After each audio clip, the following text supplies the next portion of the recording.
चाहे वो योगी आदित्यनाथ का विभाग हो या किसी और का विभाग, लेकिन अधिकारी अपने मनमानी से बाज नहीं आ रहे हैं। जी हाँ, मैं इस समय खाद्य आपूर्ति विभाग बलरामपुर पर खड़ा हूँ। मैं आपको एक ज़रूरी खबर बताने के लिए खड़ा हुआ हूँ। राजा राम गौतम जो कि अनुसूचित जाति जनजाति समिति के सदस्य हैं, और उन्होंने मंडला आयुक्त समेत मुख्यमंत्री और अन्य लोगों से ये शिकायत की है कि बलरामपुर ज़िले के खाद्य आपूर्ति विभाग में किस तरह से खुला खेल फर्रुखाबादी चल रहा है। बताया जाता है यहाँ पर जो अधिकारी तैनात हैं, तहसीलों में हो, चाहे ब्लॉकों में हो या चाहे अन्य जगहों पर हो या ज़िले पर ही क्यों ना हो, उनका भ्रष्टाचार के प्रति इतना गहरा लगाव हो चुका है कि वो लगातार इस तरह की चीज़ों को अंजाम दे रहे हैं और तमाम आला अधिकारियों को कानों कान खबर तक नहीं हो रही है। बलरामपुर ज़िले में 3 तहसीलें हैं और 3 तहसीलों में कई पूर्ति निरीक्षक तैनात हैं। इन पूर्ति निरीक्षकों के ऊपर यह जिम्मेदारी है कि सरकार के द्वारा मिलने वाले खाद्यान्न को गरीबों में बेहतर ढंग से बांटा जाए, किसी तरह का कोई दिक्कत ना हो, किसी तरह की गरीबों को कोई परेशानी ना हो। लेकिन तहसीलों में तैनात तमाम पूर्ति निरीक्षकों पर खाद्यान्न उठान के लिए कोटेदार से अवैध वसूली करने की शिकायत मिलती रहती है। अब इस शिकायत को धार तब मिली जब अनुसूचित जनजाति अत्याचार निवारण अनुश्रवण समिति के सदस्य राजा राम गौतम ने मंडला आयुक्त से मिलकर इस बाबत शिकायत की। इस पर उपायुक्त खाद्य को जांच सौंपी गई है।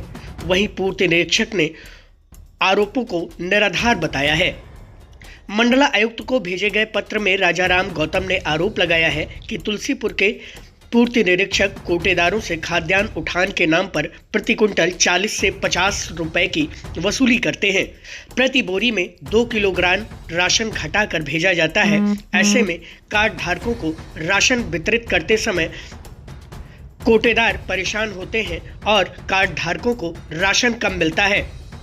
पत्र का संज्ञान लेते हुए मंडला आयुक्त शशि भूषण लाल सुशील ने देवीपाटन मंडल के उपायुक्त खाद्य को मामले की जांच करवाकर कार्रवाई करने के लिए निर्देशित किया है। साथ ही उपायुक्त द्वारा की गई कार्रवाई से अवगत कराने का भी निर्देश दिया है। अब देखने वाली बात है कि बलरामपुर जिले में तकरीबन 15 लाख लोग हर माह प्रधानमंत्री गरीब अन्न कल्याण योजना के अंतर्गत राशन पाने के हकदार होते हैं। हर यूनिट पर अगर 1 से 2 किलो राशन कम दिया जाता हो तो कितने किलो राशन का गड़बड़झाला होता है, यह देखने वाली बात है। इसके साथ ही बलरामपुर जिले के पूर्ति निरीक्षकों पर लग रहे इस तरह के आरोप ये पहली बार नहीं है। इससे पहले भी इस प्रकार के कई आरोप लग चुके हैं। उन्होंने तुलसीपुर के खाद्य निरीक्षक पर ये गंभीर आरोप लगाते हुए कहा है कि कोटेदारों के हर राशन पहुंचाने के एवज में और अन्य चीज़ों के एवज में वो लगातार पैसों की मांग करते हैं और 50 रुपए प्रति कुंटल की दर से उन्हें कोटेदारों से वो चार्ज करते हैं और वो पैसा कोटेदारों के द्वारा पहले उनके यहाँ पहुँचाया जाता है।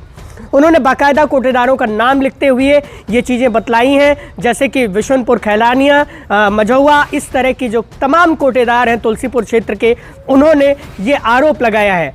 अब देखने वाली बात होगी कि इस तमाम मसले पर ये अधिकारी क्या करते हैं, क्योंकि मंडला आयुक्त शशि भूषण लाल सुशील ने इस बारे में एक उच्च स्तरीय समिति का गठन करते हुए जांच करने के लिए कहा है और कहा है कि इस तरह की जो अनियमितताएं हैं उन्हें रोका जाए और इस तरह की जो चीज़ें चल रही हैं उन पर कहीं ना कहीं से रोक लगाई जाए।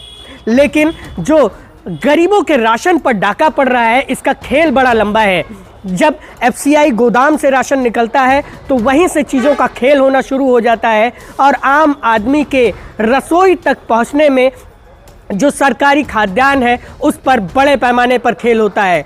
इन तमाम खेलों पर कब रोक लगाई जा सकेगी, कब ये अधिकारी अपनी मनमानी से बाज आएंगे और कब इन अधिकारियों पर कोई लगाम कस सकेगा, ये अपने आप में एक बड़ा सवाल है। अधिकारी इस तरह से चीज़ों को अंजाम दे रहे हैं तो उच्च अधिकारियों को क्यों कानों कान खबर नहीं हो रही है, या उच्च अधिकारी भी उसमें कहीं ना कहीं हिस्सेदार हैं, ये अपने आप में एक जांच का बड़ा विषय होगा।